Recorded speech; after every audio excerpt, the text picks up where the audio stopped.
To the Realty Rundown, the podcast that cuts through the noise of the real estate world. Your hosts, seasoned industry experts Nick and Nate, are here to guide you through the entire process. Each week, they're breaking down the latest market trends, decoding complex jargon, and sharing insider secrets you won't find anywhere else. Whether you're buying your first home, selling a property, or building an investment portfolio, we provide the clear, actionable advice you need to make your next move your best move. All right, welcome back to the Realty Rundown with the Nick Wyse team. I'm Nick Wyse, and today I've got my co-host Nathan Schwartz back with me. Nathan, That's good right. to have you back. I'm finally back. For those of you that were crying because I wasn't here, I'm finally back. You can wipe We had a lot of hate mail that came in when Nate went off air for 2 episodes there. You're like, we don't want the old guy. Bring us some youth.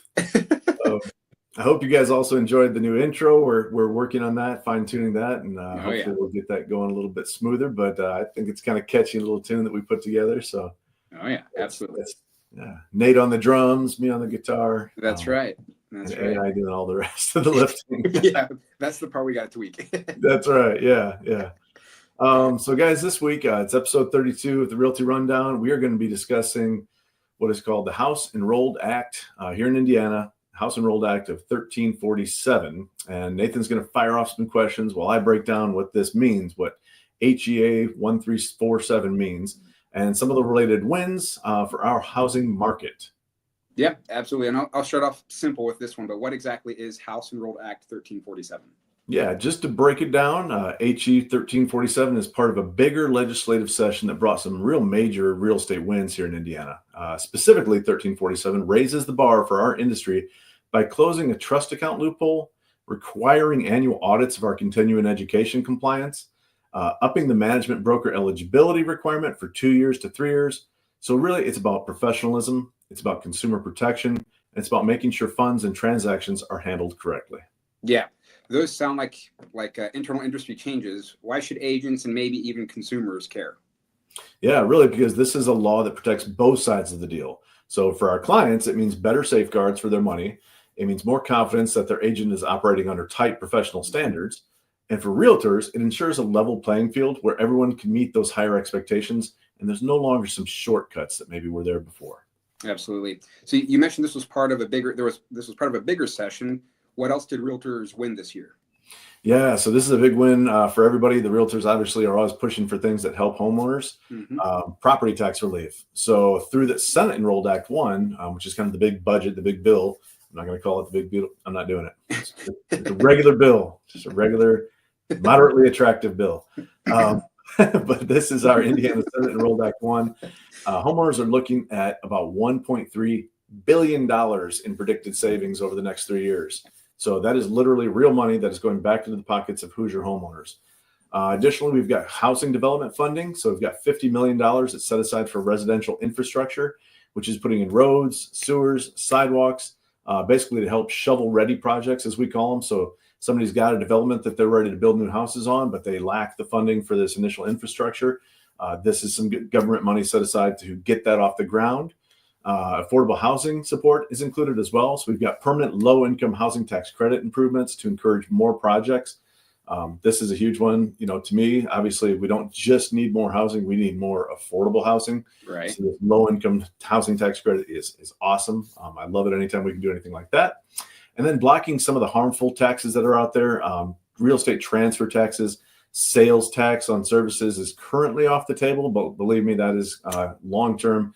Still something that certain legislators talk about. And Nate, I don't know if we've talked about that a ton. I think we've touched on it a little bit in past episodes, but the sales tax on services essentially would mean when you go to close on your home and you're paying title insurance, the closing fee charged by the title company, commission obviously is a big one. You're going to be also charged a sales tax on that as well.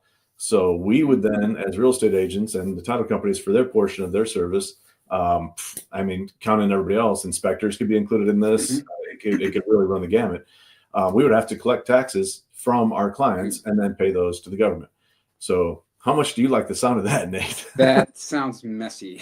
It sounds really stupid to me. So it's like we're trying to get rid of taxes, and lowering our property taxes. And then well, this is the offset. To me, the long and short of it is we have money. Indiana is a very financially responsible state. We don't spend more than we have. We generate a lot of revenue. We're a very tax-friendly state. So I hate anytime we slip backwards like that. And I understand why some legislators want to propose that, because it's kind of the easy way, the easy way out. But taxing the services, do we really need more taxes? Do we need another tax? If I can ask real quick, so you're saying this is something that they're pitching to the state that they want to do? Yes, yeah. Certain legislators have been putting this forward for years. Our lobbying experts, we've continuously blocked it. There's legislation that keeps coming up, and it's like every 2 years somebody proposes it again, and we're able to talk to our legislators and be like, this is going to be the ramifications for that. And in a way, it almost feels like taking a step forward and then taking two steps backward. It's like we got through these wins.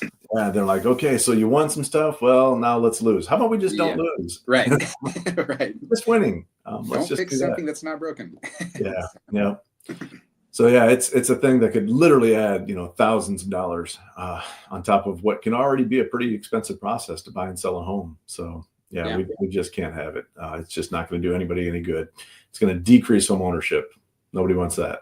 Yeah.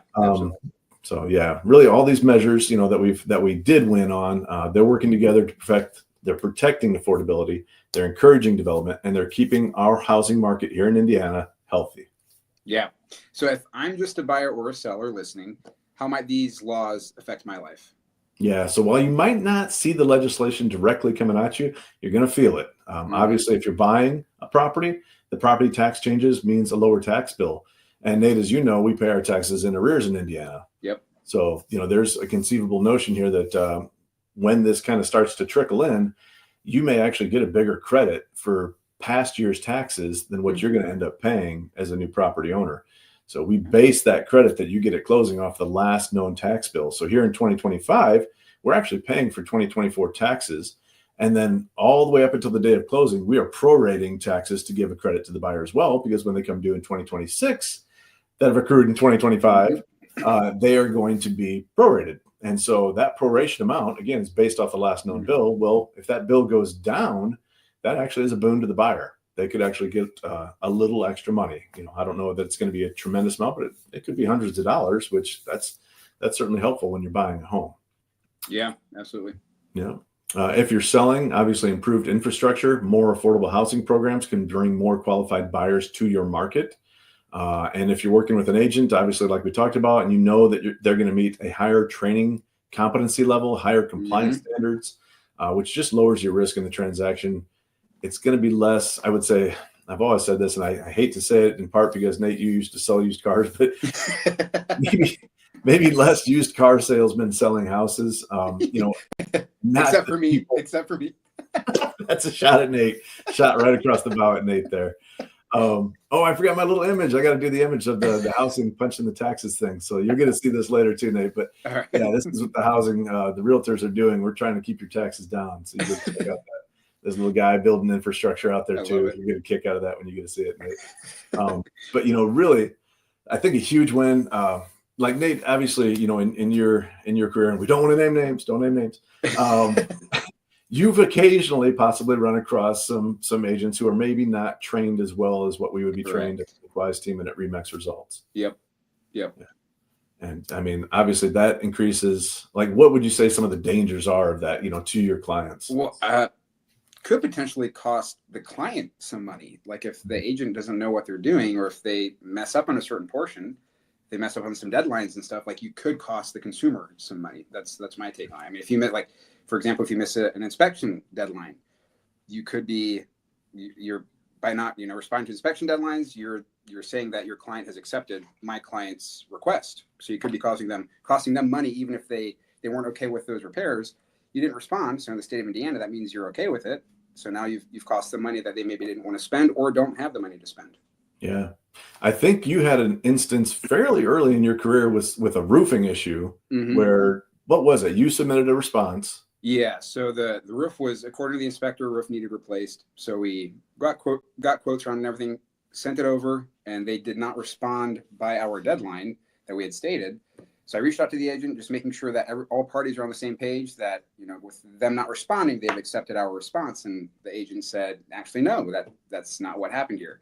We're not on the same page. And then, just went from there. So again, a situation where you could cost your client some money. So, yeah, I think that did, in fact, cost their clients quite a bit of money, to the tune of thousands of dollars. Oh, yeah. It's hard to say for sure. We may have settled for a lesser amount, but once we were in the driver's seat on that, we said, well, you have no recourse now not to do this. We gave you ample time to respond to this request. They just flat out failed to do it. And I think that agent said, well, we don't respond on Sundays. That may be, then you should have responded on Saturday, right? Right. It's not like we gave you 24-hour notice. Yeah, exactly. We weren't playing a sleazy game of giving 12 or 24 hours of notice. We gave, I think total was like 4 or 5 days. I think it was even longer than that, honestly. Yeah, it could be. I think it was a full week that we gave them, because we gave them quotes. We said, this isn't based off some imaginary number, like these are real quotes. Get your own if you want, kind of a thing. And they just sat on it for a full week. So yeah, that's where, just that increased competency of your agent, that increased professional standards, really monitoring and making sure that everyone is taking the continuing education that we're supposed to take, which 12 hours every year, right, Nate? We get to sit down and take continuing education, and it's valuable stuff. As realtors, we get provided a lot of that through the Indiana Association of Realtors free of charge. And then, of course, there's always additional coursework that you can take. I've done a lot of that over the years. I'm green certified. I'm a senior real estate specialist, so I can, I understand better how the senior market works. There's more. I've done a few other things. Ton of options. Yeah, ePro, because I'm so techie. I'm an ePro certified. That's why I have this amazing podcast. But really, So just a lot of these things, Nate, they're really about lowering risk in transaction for our clients, right? Yeah. Absolutely. I'll do a quick recap just because we went through quite a bit in a short span of time. But to wrap it up, Indiana Realtors scored big this session. HEA 1347 boosts professionalism with stronger licensing rules and continued education audits. And we've got serious property tax relief on the way, more money for infrastructure to speed up housing development, and protections that keep harmful taxes out of our industry. All of it points toward more stability, affordability, and consumer confidence in our housing market. Yeah, I'd say you pretty much nailed it, man. That is exactly what's happening right now. So, yeah, guys, that is episode 32 in the books. If you found this helpful, obviously, please do share it in all your Facebooks and social media sites. We're everywhere. You can find us on YouTube. You can go to the Wyse team, YouTube, and the Realty Rundown. Until next time, bye.